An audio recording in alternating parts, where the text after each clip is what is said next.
Assalamualaikum warahmatullahi wabarakatuh. Waalaikumsalam warahmatullahi wabarakatuh. Bismillahirrahmanirrahim. Alhamdulillahi rabbil alamin.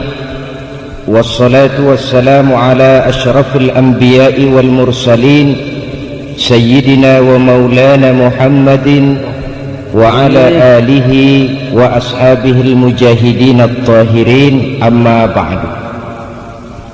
Saudara-saudara kaum muslimin rahimakumullah,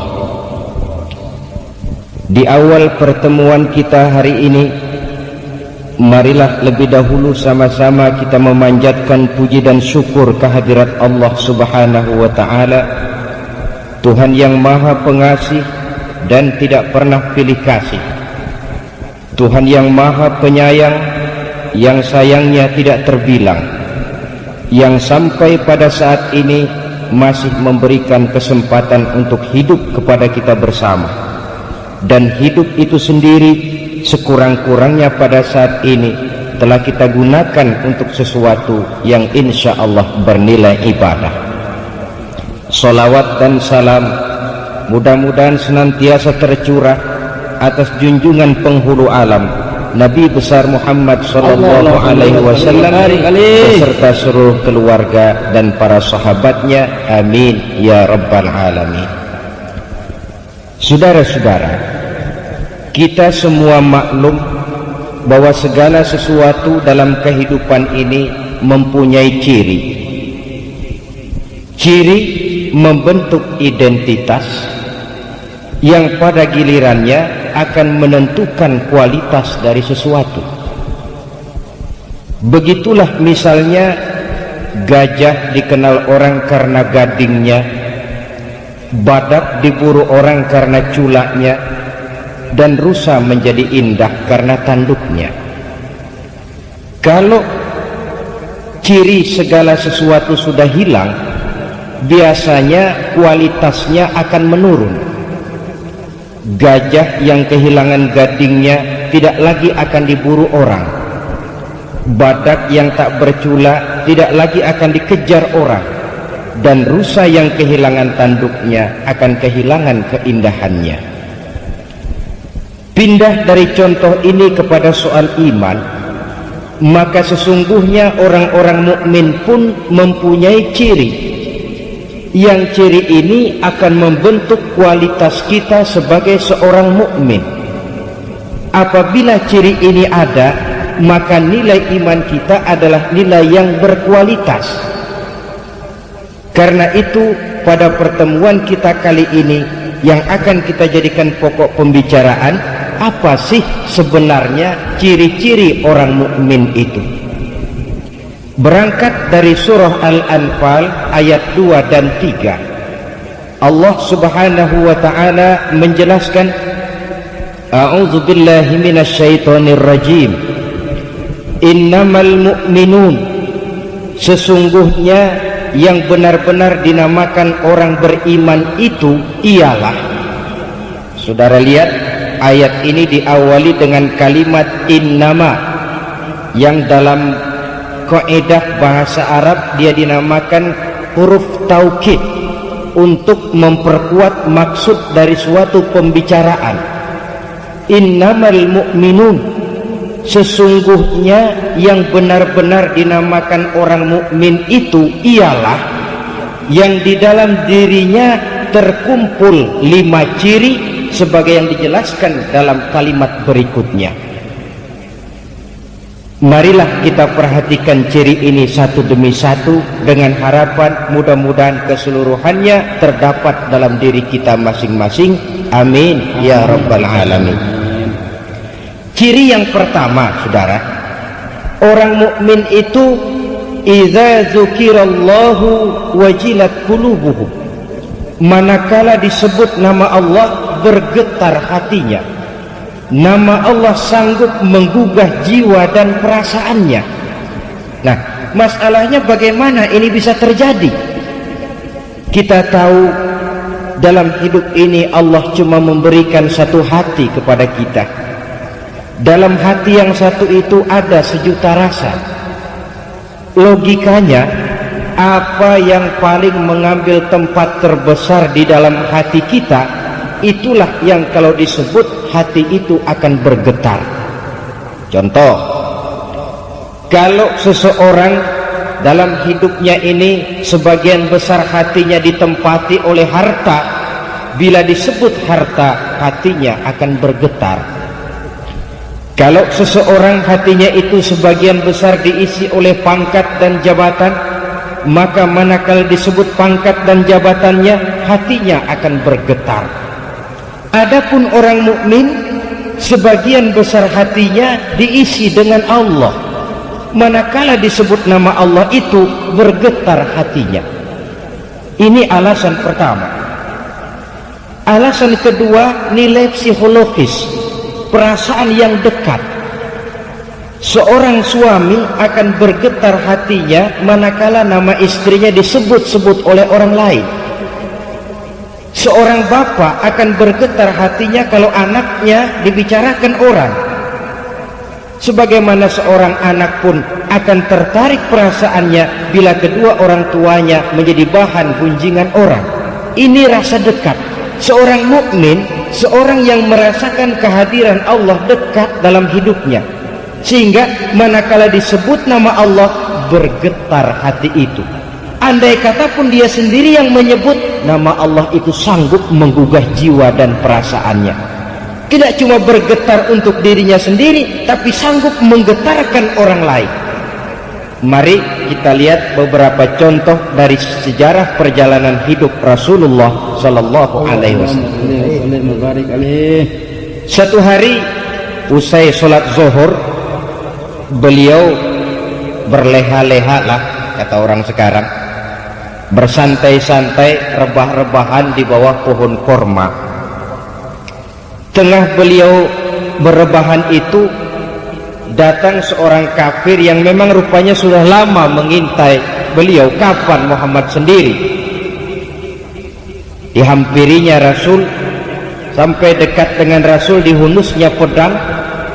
Wahai Muhammad, katanya, kalau sekarang saya tebas batang lehermu, kira-kira siapa yang akan menolong kamu? Kemarin-marin boleh jadi kau bertingkah Muhammad, banyak temanmu. Sekarang ini kau sendiri. Jikalau saya cincang engkau, saya putuskan lehermu, siapa yang akan menolong kamu? Dengan tenangnya Rasul bangkit, lalu menjawab, Allah yang akan menolong saya, Daksur. Nah, Allah, apa pengaruh ucapan ini dalam jiwa Daksur? Gemetar seluruh badan Daksur, keringat dingin bercucuran dari sekujur tubuhnya, sampai pedang yang dipegangnya jatuh ke tanah tanpa terasa. Pedang itu diambil oleh Rasul, kemudian dibalikkan ke arah Daksur. Nah, Daksur, kalau sekarang saya yang tebas batang lehermu, siapa yang akan menolong kamu? Masih dengan gemetar Daksur menjawab, tidak ada yang akan menolong saya ya Rasul, kecuali kalau engkau mau memaafkan saya. Dengan senyum Rasul kembalikan pedang itu. Nah, bawalah pedangmu balik. Saudara, dua hal yang kita ambil dari riwayat macam ini. Pertama, ketinggian akhlak Rasul yang begitu mudah memaafkan orang yang nyata-nyata mau merampas jiwanya. Yang kedua, kalimat Allah membuat Daksur gemetar. Jadi kata-kata Allah ini kalau diucapkan oleh orang yang jiwanya bersih, oleh orang yang batinnya hening, dia sanggup melahirkan dampak yang luar biasa bagi orang lain. Sehingga ciri daripada seorang mukmin tidak lain, yang pertama, kalau disebut nama Allah bergetar hatinya.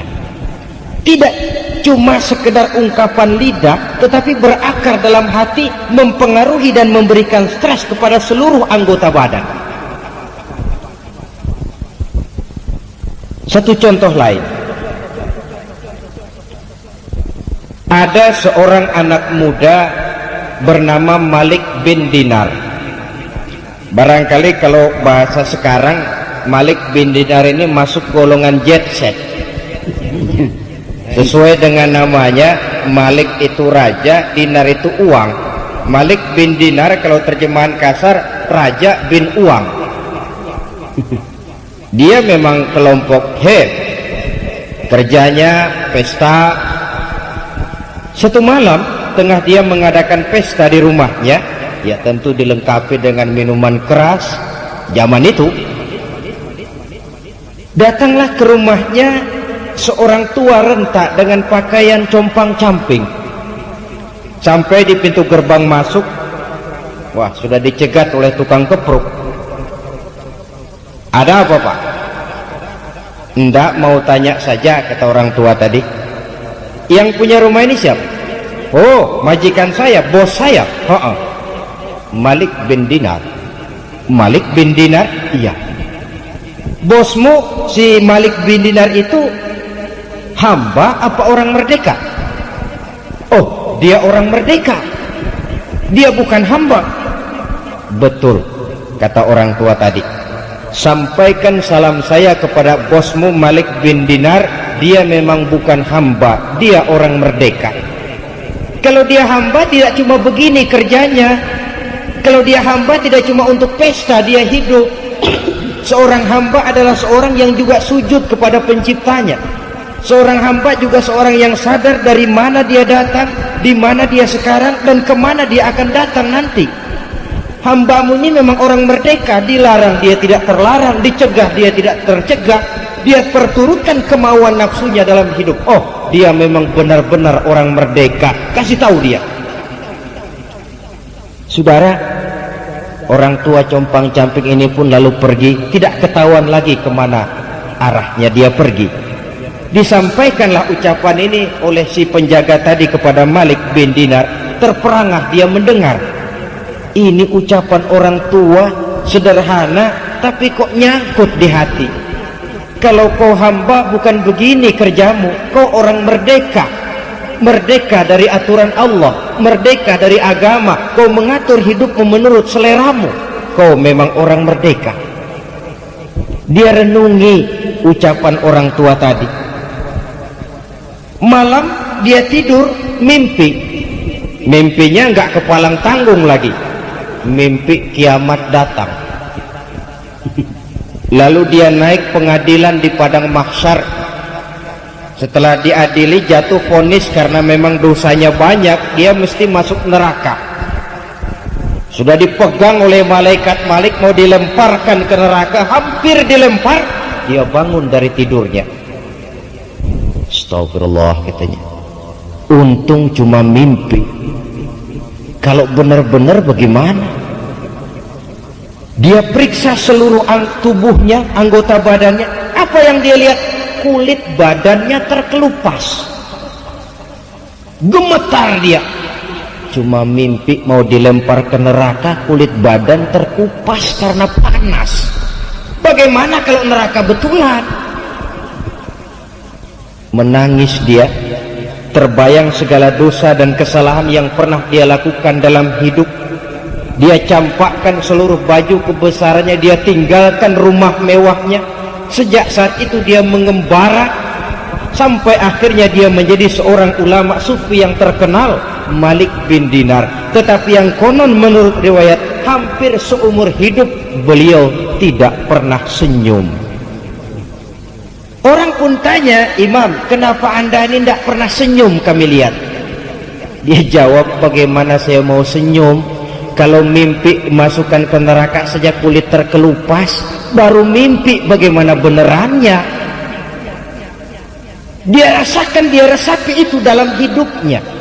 Sehingga manakala dia membaca ayat-ayat Allah, manakala dia menyebut Allah, gemetar hatinya. Tidak jarang dalam sholat sunnah dia jatuh pingsan. Begitu dia menghayati kalimat Allah dalam hidupnya. Ini contoh dari perjalanan hidup Malik bin Dinar. Jadi esensi dari ciri yang pertama ini tidak lain, merasakan kehadiran Allah dekat dalam hidup. Saudara-saudara kaum muslimin yang berbahagia, kalau ini sudah tertanam dalam jiwa kita, efek positifnya yang akan timbul adalah etika otonom. bahwa kalau saya sendiri, yang kedua itu Allah. Kalau saya berdua, yang ketiga itu Allah. Tidak ada sejengkal tanah pun tempat untuk berbuat yang tidak baik, karena nama Allah sudah sanggup menggetarkan jiwanya. Barangkali kalau ciri ini melekatlah sudah dalam jiwa setiap orang mukmin, polisi akan sedikit istirahat. Hansip-hansip barangkali sudah waktunya untuk dibubarkan. Idza dzukirallah wajilat qulubuhum, cukup nama Allah menggetarkan jiwanya, melahirkan etika otonom, disiplin yang tumbuh dari dalam jiwa sendiri. Celakanya kan kebanyakan etika sekarang ini etika heteronom, etika yang dipaksakan dari luar. Orang takut berbuat jahat karena undang-undang, karena polisi, karena ditongkrongi hansip. Mental kucing. Taruhlah lihat kucing,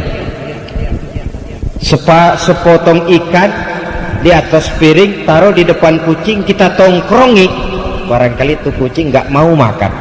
Tapi sedikit kita lengah, habis ikan itu disambar. Sopannya kucing, lemah lembutnya kucing, kalau ditongkrongi sedikit kita lalai, habis ikan itu disambar. Tidak mau melakukan kejahatan cuma karena takut polisi. Kalau polisi lengah, dia hajar. Takut berbuat yang tidak baik karena ada hansip ronda. Kalau hansip tidur, habis rumah orang digasak. Mentalitas kucing, etika yang belum tumbuh dari dalam jiwa sendiri. Nah, untuk menumbuhkan etika macam ini, agama merupakan sarana yang paling ampuh. Ciri utamanya merasakan kehadiran Allah dekat dalam hidup. Nah, baiklah ya, ini ciri yang pertama. Tinggal kita introspeksi. Saya ini kalau saya sendiri menyebut nama Allah, bagaimana pengaruhnya dalam hidup saya? Bagaimana pengaruhnya dalam jiwa dan hati saya? Kalau saya dengar orang lain menyebut Allah itu, bagaimana pengaruhnya dalam jiwa saya? Adakah itu atau tidak? Saudara, satu. Yang kedua, ciri orang mukmin itu, wa idza tuliyat alaihim ayatuhu zadathum imana. Apabila dibacakan ayat-ayat Allah, bertambah imannya. Ini ciri yang kedua. Orang mukmin kalau dibacakan ayat Allah, imannya tambah. Lalu saudara bertanya, Pak, apa iman itu bisa tambah? Dan kalau dia bisa tambah, tentu dia bisa kurang. Kos, memang. Al-Ghazali membagi iman itu dalam 3 klasifikasi. Pertama, tingkat iman yang beliau namakan la yazidu wa la yankusu. Tingkat iman yang tidak pernah tambah, tidak pernah kurang. Katakan iman stabil. Tambah tidak, kurang pun tidak. Iman siapa ini? Ini imannya malaikat, kata Al-Ghazali. Malaikat itu dari dulu, istilah saya dari tahun 1. Imannya ya gitu-gitu saja, tambah tidak, kurang pun tidak. Kenapa iman malaikat tidak pernah tambah? Sebab amalan malaikat itu monoton. Malaikat makhluk yang tanpa alternatif. Ada malaikat yang sejak diciptakan diperintahkan sujud, ya sujud saja sampai sekarang tidak bangun-bangun. Ada malaikat yang sejak diciptakan ditugaskan mencabut nyawa, ya nyawa saja operasinya.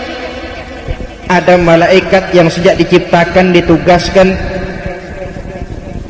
mengatur rezeki, ya rezeki saja diatur. Amalannya monoton. Ya kalau kita kan amalan kita banyak. Saat ini dengar ceramah, datang malam kita tahajud, siang kita bisa baca Quran, ada rezeki sodako. Amalan kita banyak. Malaikat amalannya cuma satu macam.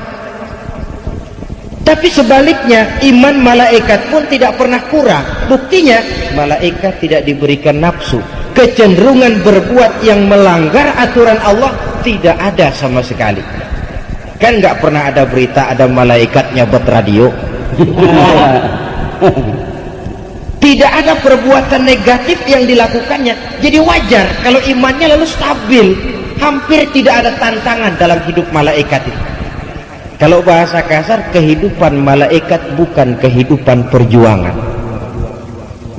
Dia makhluk yang secara instinktif diciptakan untuk taat kepada komando Allah tanpa secuil pun keinginan untuk membangkang. Makhluk tanpa alternatif. Yang kedua, kata Al-Ghazali, imanun yazidu wa la yanqusu. Tingkat iman yang tambah terus dan tidak pernah kurang. Nah, ini imannya para anbiya wal mursalin, para nabi, para rasul, imannya tambah terus tidak pernah kurang. Iman plus.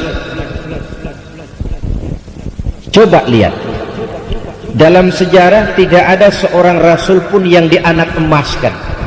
Semuanya berjuang, kadang-kadang terusir dari kampung halamannya, difitnah, dicaci maki, dilontari kotoran unta, diancam akan dibunuh. Tapi sekali kaki melangkah ke depan, pantang surut ke belakang.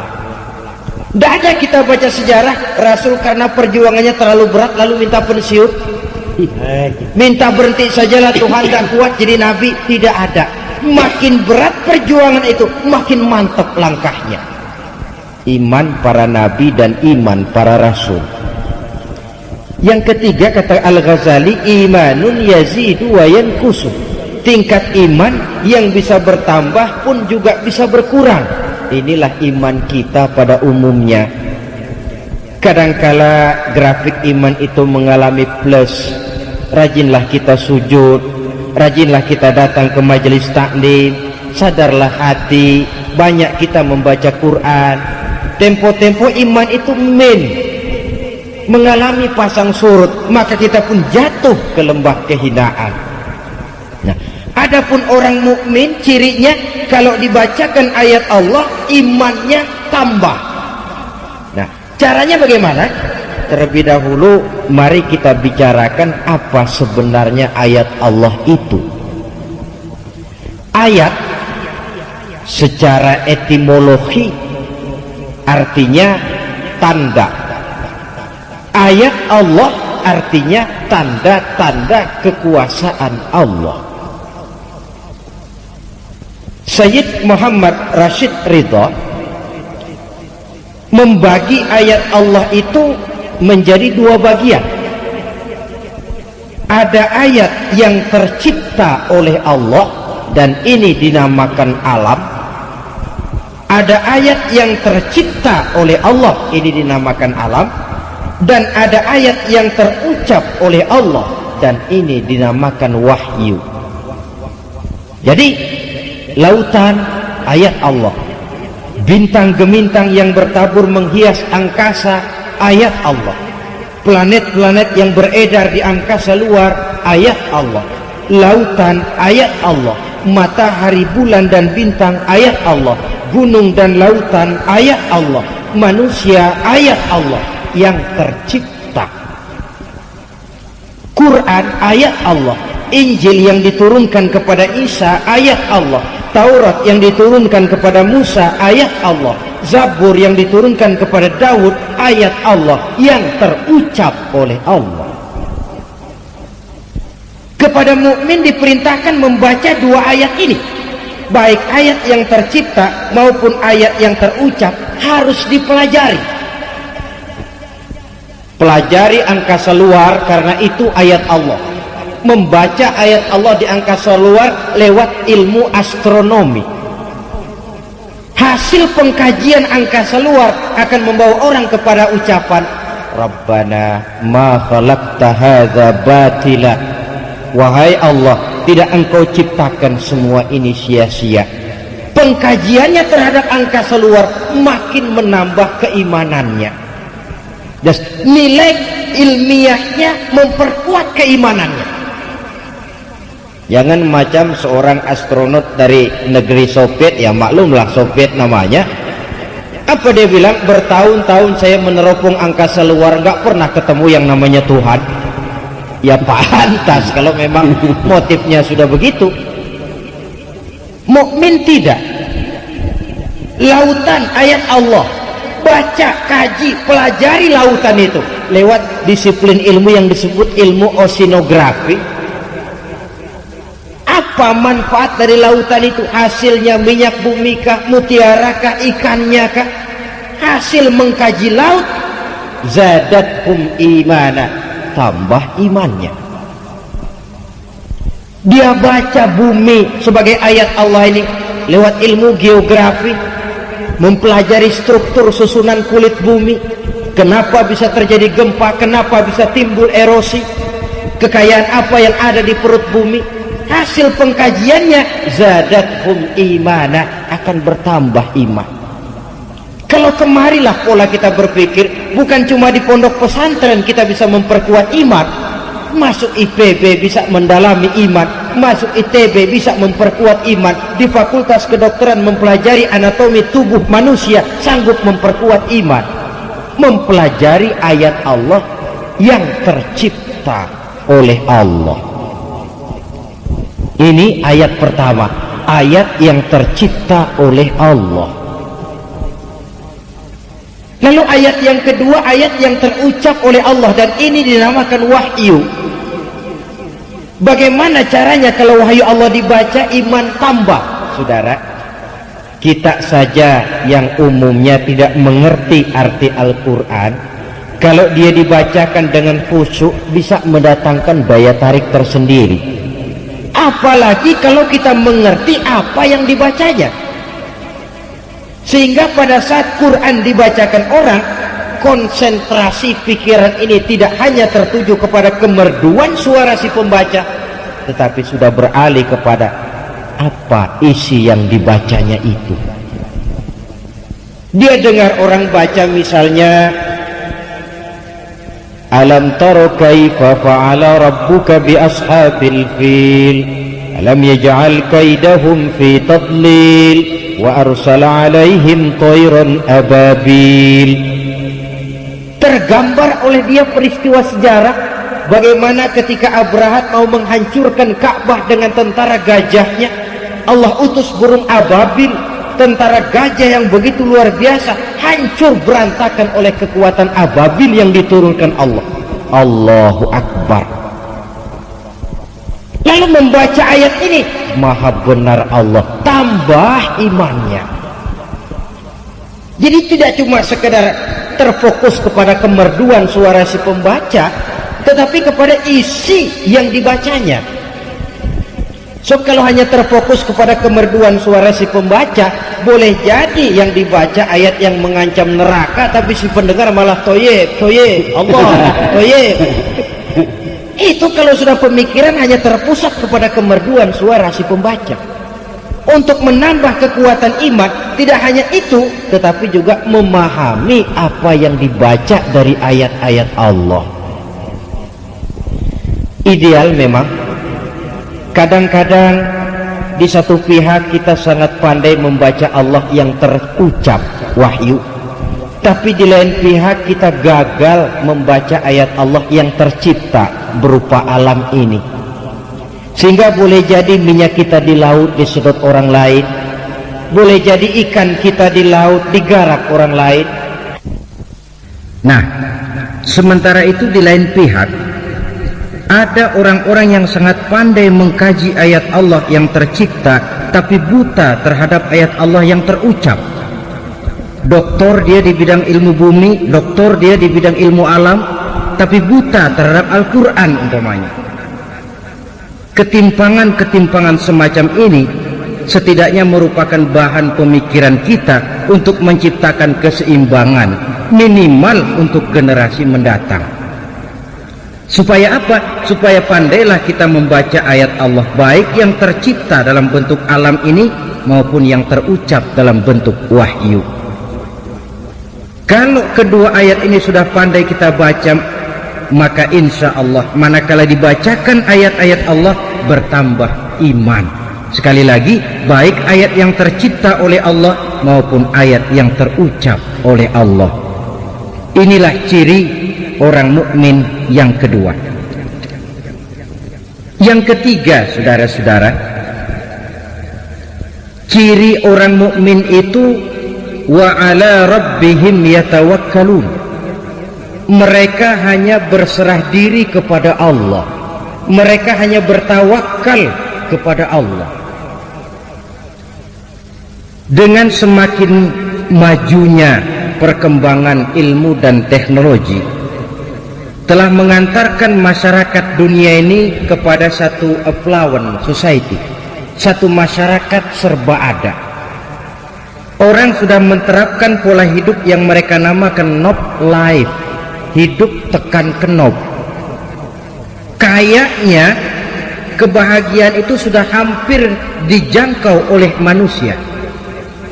Tapi seiring dengan itu kita pun melihat ekses, sulitnya lapangan kerja, persaingan hidup yang makin tajam, kejenuhan akibat fasilitas hidup serba ada, yang diiringi oleh kebingungan untuk apa semua itu, sehingga melahirkan pola hidup yang aneh-aneh. Nampaknya manusia memang perlu kepada satu sandaran vertikal.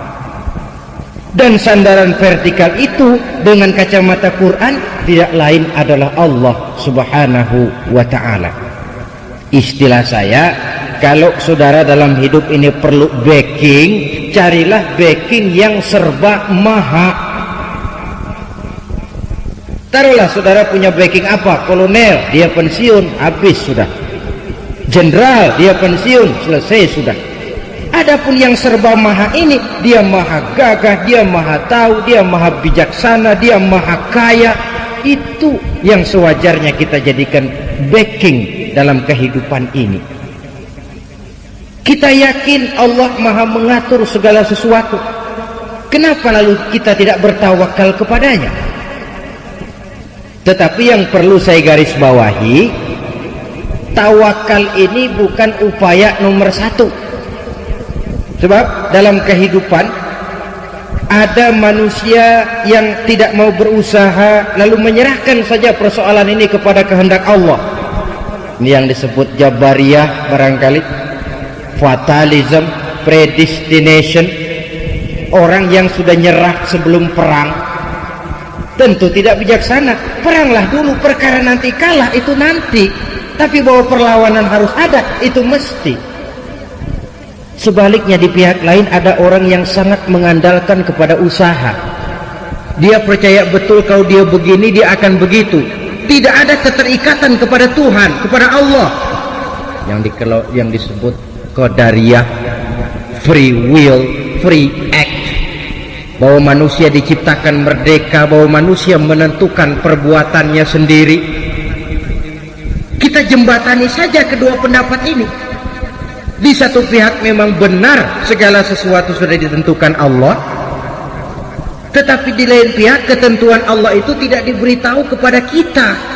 Karena tidak diberitahu itulah kita berusaha sebagai manusia yang terikat kepada sunnatullah. Sunnatullah itu kalau kata orang sekarang hukum alam, natural of law, hukum kausal. Kalau tidak makan ya lapar. Perkara ada orang tidak makan tapi kenyang, itu di luar yang seharusnya. Natural of law, hukum sebab akibat. Kalau begini mesti begitu. Sebagai makhluk yang terikat oleh sunnatullah, apapun yang mau kita lakukan harus kita ikuti jalur sunnatullah ini. Bahwa kalau ini yang kita kerjakan, ini yang akan timbul. Tetapi oleh karena bingkai iman kita mengajarkan sepanjang yang kau bisa lakukan cuma sekedar berusaha dan berusaha, hasil usahamu itu sepenuhnya di tangan yang serba maha. Disinilah perlunya tawakal. Jadi kalau boleh saya berikan nomor urut, yang pertama seorang mukmin itu harus berusaha dan berikhtiar untuk mencapai sesuatu.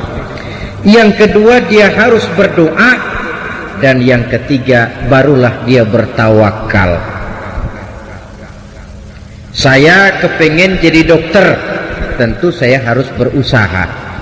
Usahanya apa? Ya saya kuliah. Kuliah itu dinamakan usaha. Lalu kuliahnya di mana? Fakultas kedokteran. Nah, fakultas kedokteran itu namanya ikhtiar.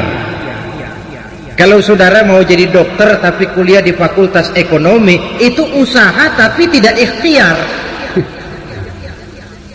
Mau kaya tapi beli judi, itu namanya usaha. Membelinya itu usaha kok, tapi tidak ikhtiar karena judi hal yang diharamkan oleh agama. Oh, saya usaha kok cari rezeki biar masang-masang begini kan kalau dapat rezeki namanya. Usahanya iya, tapi kan tidak ikhtiar. Oh, masa mau jadi dokter kuliahnya di fakultas teknik atau di fakultas ekonomi, kan keliru. Jadi usaha harus diiringi dengan ikhtiar. Setelah usaha sudah, ikhtiar sudah, doa. Ya Allah, saya ini ingin jadi dokter ya Allah. Saya sudah usaha kuliah ya Allah. Dan usaha kuliahnya di fakultas kedokteran lagi. Usaha betul, ikhtiar betul. Namun ya Allah, segalanya tergantung kepadamu. Saya bermohon berikanlah keberhasilan apa yang saya cita-citakan ini. Berdoa kepadanya. Usaha, ikhtiar, doa. Setelah berdoa, barulah bertawakal. Usaha sudah, ikhtiar sudah, doa pun sudah, terserah Engkau ya Allah. Supaya apa ini tawakal ini? Kalau berhasil tidak lupa diri, kalau gagal tidak putus asa. Sebab ini penyakit dunia modern. Kalau dia berhasil dia tepuk dada, kalau dia gagal dia frustasi. Tawakalnya yang tidak ada. Berhasil dia, hilanglah Allah dalam hidupnya. Semuanya karena usaha saya sejak kecil, peras keringat banting tulang setengah mati. Allah, gak ada Allah itu. Kalau dia gagal, dia mudah frustasi, putus asa, mencari jalan keluar. Ya, kalau positif jalan keluarnya. Kalau negatif, tentu akan merusak dirinya sendiri. Saudara-saudara, ada orang yang hanya berdoa saja, usahanya pun berhasil. Ada, tapi kan bukan macam kita orangnya. Jangan lupa, semua doa Allah dengar, semua permohonan Allah kabulkan. Cuma pengabulannya itu ada yang cash. Begitu dia berdoa, begitu diberikan Allah. Ada yang kredit, diberikan tapi tidak seperti yang diminta. Misalnya kita ini kan kalau minta rezeki kepada Allah, belum pernah saya dengar ada orang berdoa, ya Allah berikanlah saya rezeki dikit aja ya Allah. Belum pernah. Kalau sudah minta rezeki mesti ya Allah berikan saya rezeki yang banyak. Tapi kadang-kadang sudah pegel kita nungguin tuh rezeki, nggak mau datang juga. Kalaupun datang, aduh pegel nungguinnya nggak penuh-penuh. Ini kredit namanya. Diberikan tapi tidak seperti yang diminta. Atau ditunda. Ada yang ditunda. Mau berdoa dia, diberikan tapi tidak saat diminta itu, tidak bulan itu, tidak tahun itu, mungkin bulan depan, tahun depan. Kenapa begitu? Kalau kita lihat dengan kacamata putih, maksud saya dengan husnuzon, baik sangka kepada Allah, kita akan mengambil analogi begini. Anak kita yang umur 5 tahun datang, Pak minta uang 100.000. Saya pikir paling kita kasih 100 perak. Kenapa? Ya buat apa uang 100.000 jatuh di tangan anak umur 5 tahun? Dia belum bisa memanfaatkan uang itu, belum bisa bertanggung jawab terhadap keluarnya uang.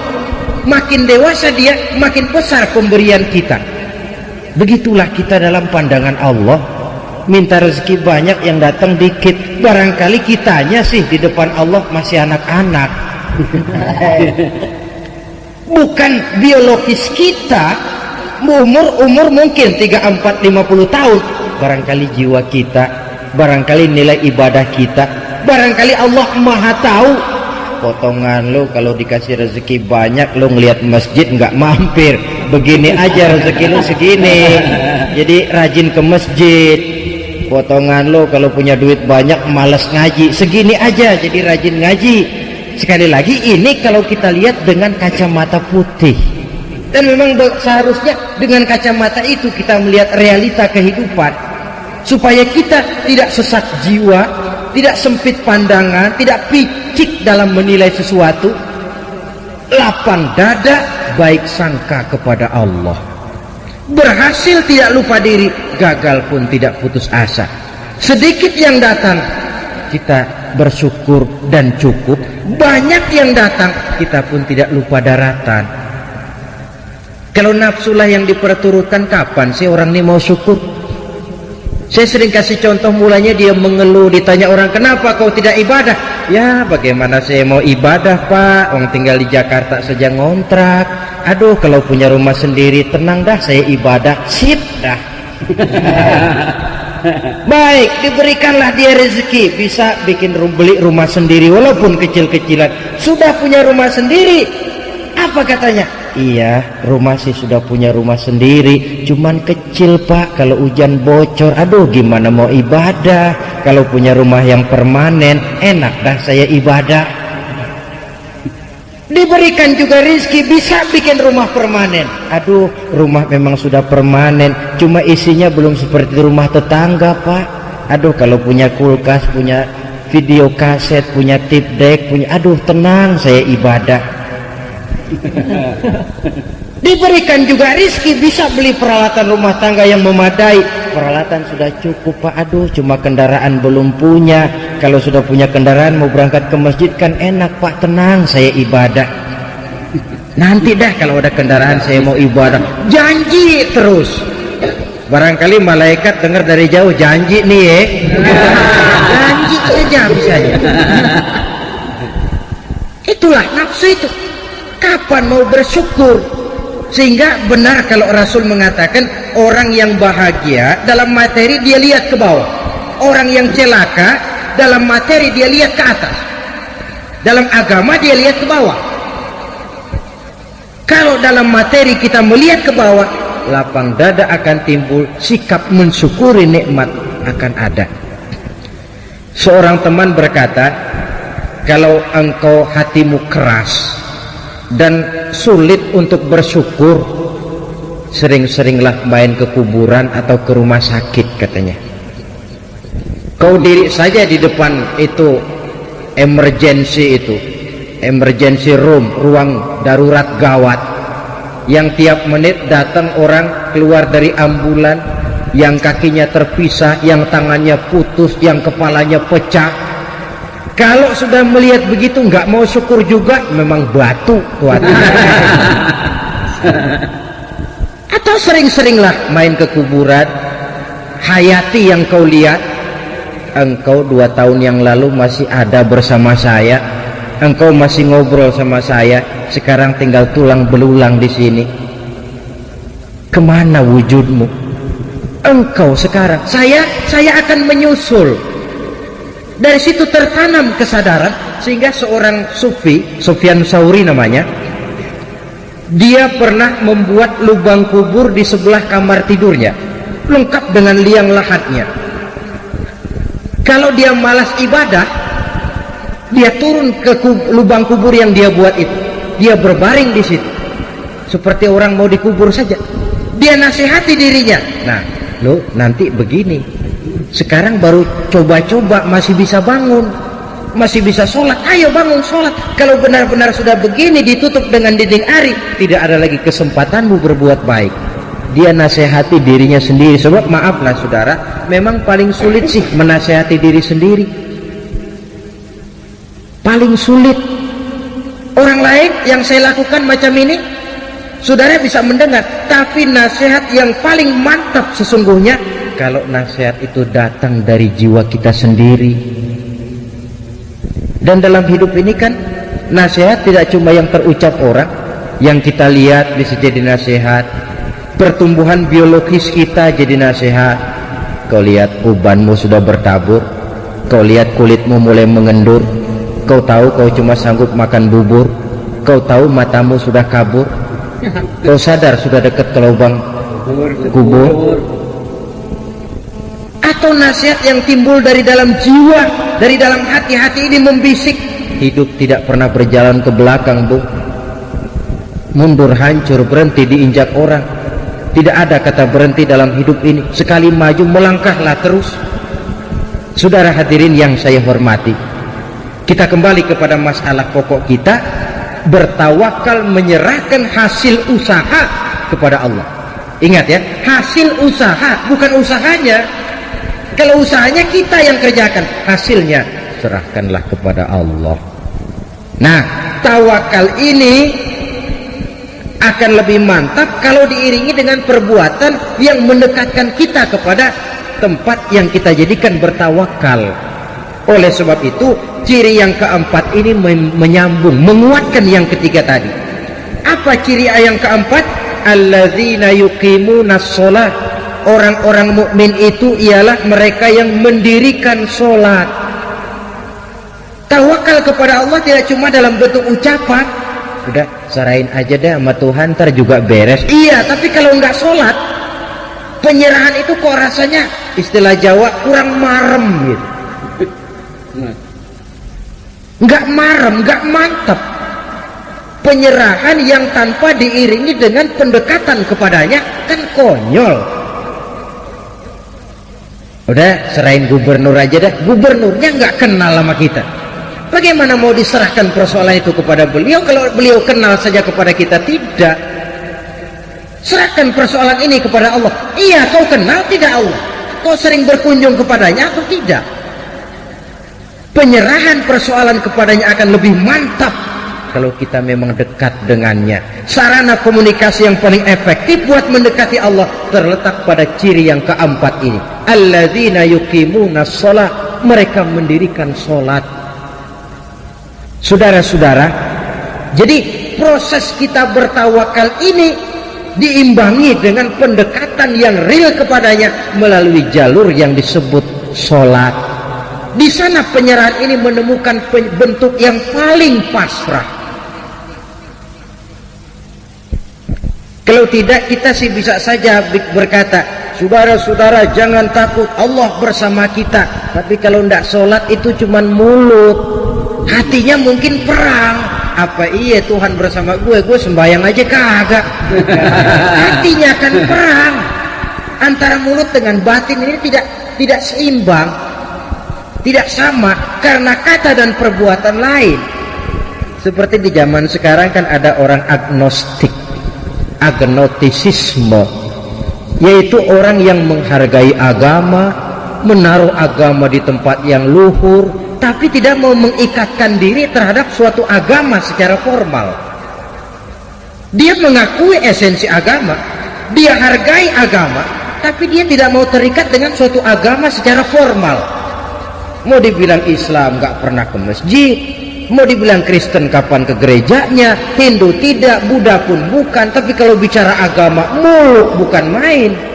Agnotisisme, manusia agnostik, manusia yang menghargai agama, menaruh agama di tempat yang tinggi. Dia salut dengan agama, tapi secara formal dia tidak mau mengikatkan diri dengan suatu agama. Kan menggejala ini di masyarakat kita sekarang ini. Manusia-manusia agnostik macam itu, paling-paling akhirnya dia akan bilang, oh semua agama benar, semua agama bagus, lalu bapak yang mana pak? Itu pribadi saya. Pribadi saya agnostik, tidak mau secara terbuka mengikatkan diri dengan suatu agama. Cukup buat dia menghargai agama. Nah, coba kalau penyakit ini berkembang, yang akan jadi korban anak cucu kita, generasi yang akan datang, lebih gampang lagi sikap beragamanya. Itulah sebabnya sering saya ungkapkan, kita tidak hanya perlu orang yang berilmu agama, tapi juga kita perlu orang yang berjiwa agama. Kalau berilmu agama, dia menganalisa agama dari berbagai segi. Tanpa jiwa agama, dia sulit untuk hidup menurut ajaran agama. Saudara hadirin yang saya hormati, oleh karena itu sholat, sekali lagi, merupakan sandaran vertikal dalam kerangka memperkuat sifat tawakal kita kepada Allah. Kita bisa saja berkata, ini karena sudah pakai bibit unggul, lalu pupuk ureanya bagus, kita berharap panen besar tahun depan. Boleh, harus begitu. Optimisme dalam hidup memang perlu. Tapi kalau tidak ada tawakalnya, tidak ada upaya pendekatan kepada Allah, dia merasa semuanya memang sudah diperhitungkan secara matang, medan sudah dikuasai, situasi dan kondisi sudah menunjang, apa yang terjadi? Lacur, wereng, ngamuk. Yang diharapkan panen besar gagal total, berantakan. Kalau orang punya tawakal, dia akan mawas diri. Inilah manusia, dia cuma berupaya, Allah menentukan, ada hikmahnya buat kita. Mungkin selama ini kita melupakan dia, mungkin kita jauh dari dia, mungkin ini teguran buat kita. Tapi kalau dia tidak punya sifat tawakal ini, pertama frustasi, yang kedua, dan ini yang paling jelek, tapi ini memang penyakit umum, mencari kambing hitam. Ini kan penyakit umum, kurangnya sifat jantan, mencari kambing hitam, menyalahkan sana, menyalahkan sini, yang tentu yang disalahkan menangkis diri, mendebat dan membantah. Akhirnya yang akan timbul bukan jalan keluar yang baik, tapi jalan keluar yang akan merupakan persoalan baru yang lebih pelik lagi. Salat untuk bertawakal kepada Allah, selain daripada bahwa salat yang dikerjakan dengan betul sejak syarat rukunnya sampai khusyuk dan khudu'nya punya dampak yang positif, yaitu mencegah manusia dari perbuatan yang keji dan mungkar. Baiklah ya, ini sifat yang keempat yang kelihatannya berkaitan dengan sifat yang ketiga tadi. Sifat yang kelima, ciri yang terakhir dari seorang mukmin dalam Al-Anfal ini, wa mimma razaqnahum yunfiqun. Mereka orang-orang mukmin itu membelanjakan rezeki yang diberikan kepada mereka itu di jalan Allah. Dia peras keringat, banting tulang, pergi pagi pulang sore, berusaha. Setelah dia dapat, dia sadar di sini ada hak anak yatim, di sini ada hak masjid, di sini ada hak pondok pesantren, di sini ada hak janda-janda tua yang miskin, punya anak banyak, hidup perlu santunan. Sehingga dia lalu tidak hidup hanya untuk kepentingan perut dan dirinya sendiri saja, tapi mampu menjadi rahmah sekurang-kurangnya bagi lingkungan di mana dia tinggal. Berbahagialah manusia kalau dia dijadikan wasilah oleh Allah untuk menyampaikan rezeki kepada orang lain. Tidak ada orang jadi kaya raya lantaran dia bakhil, tidak ada orang jatuh melarat lantaran dia pemurah. Rezeki yang diberikan Allah dibelanjakan di jalan Allah, dan tidak perlu semua, Allah pun tidak menuntut semua. Pernah Rasul mengutus seorang sahabat mengambil zakat kambing dari seorang sahabat. Ambil zakat kambingnya. Sahabat yang disuruh ngambil ditanya, yang harus saya ambil kambing yang terbaik ya Rasulullah? Jangan. Lalu yang terjelek juga jangan. Yang pertengahan saja. Kalau kau ambil kambingnya yang terbaik, nanti susah hatinya orang yang punya kambing. Kambing saya yang paling bagus diambil. Kalau kau ambil kambingnya yang paling jelek, kasihan orang yang nerima, nanti dia ngedumel, kambing gempor aja dia zakatin. Keseimbangan.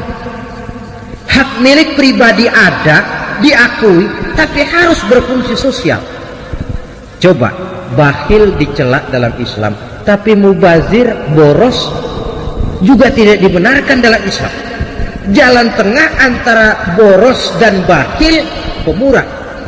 Bedanya pemurah dengan pemboros apa? Kalau pemboros dia tidak peduli membelanjakan harta untuk sesuatu yang tidak ada manfaatnya, itu boros.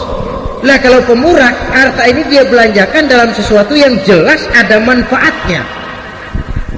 Maka bersabdalah Nabi, ar-rahimuna yarhamuhumur rahman. irhamu ahlal ardi yarhamkum man fis sama. Orang-orang yang punya belas sifat kasih akan dikasihi pula oleh Allah. Sebab itu sayangi apa yang ada di permukaan bumi, nanti yang di langit akan sayang pula kepadamu. Akan berlimpah kasih sayang dan rahmat Allah kepada kehidupan. Alangkah nikmatnya kalau yang kaya sayang kepada yang miskin lalu menolongnya, yang alim sayang kepada yang awam lalu membimbingnya, yang berkuasa dan kuat sayang kepada rakyat yang lemah lalu melindunginya, akan turun rahmat Allah, akan tercipta kehidupan yang tenang, damai dan tentram. Sebaliknya, kalau yang kaya memakan yang miskin, yang alim membodoh-bodohi orang yang memang sudah bodoh, yang kuat dan kuasa malah menekan kepada yang lemah, hidup ini akan jadi bencana. Yang timbul bukan lagi kebun dunia yang indah permai, tapi barangkali neraka dunia yang membuat kita tidak kerasan menjalani hidup ini. Saudara-saudara, agaknya inilah pembicaraan kita pada pertemuan kali ini. Saya ingin mengakhiri uraian ini dengan satu cuplikan peristiwa kecil. Al-Hasan pernah bertanya kepada seorang laki-laki, "Amu'minun anta?" Apakah kamu orang mukmin? Orang ini menjawab, kalau yang dimaksud dengan mukmin itu beriman kepada Allah, malaikat, kitab, rasul dan selanjutnya, ya saya mukmin. Tapi kalau yang dimaksud mukmin seperti yang dikatakan Allah dalam ayat Anfal ayat 23 yang kita bicarakan ini, saya nggak tahu saya termasuk mukmin apa enggak, katanya. Ini jawaban orang itu dan ini jawaban kita barangkali. Kalau soal iman kepada Allah, malaikat, kita, pokoknya kepada rukun iman yang 6, ya kita mukmin. Tapi kalau sudah bicara Anfal ayat 2 dan 3, apakah kita mukmin? Secara jujur, marilah kita mencoba menjawabnya. Yang pada akhirnya jawaban itu akan kita terjemahkan dalam perbuatan kita untuk menyesuaikan antara ciri dengan keadaan kita. Semoga menjadilah kita orang mukmin sebenarnya seperti yang dikehendaki Allah dalam Al-Anfal ayat 2 dan 3. Amin ya rabbal alamin. Nah saudara, sekianlah jumpa kita kali ini. Walaupun yang saya sampaikan singkat, mudah-mudahan ada manfaatnya. Terima kasih banyak atas segala perhatian. Mohon maaf atas segala kekurangan. Usikum wa nafsi bitaqwallah. Aqulu qawli hadza fa astaghfirullahal azim li wa lakum. Wassalamu alaikum warahmatullahi wabarakatuh. Waalaikumsalam warahmatullahi wabarakatuh.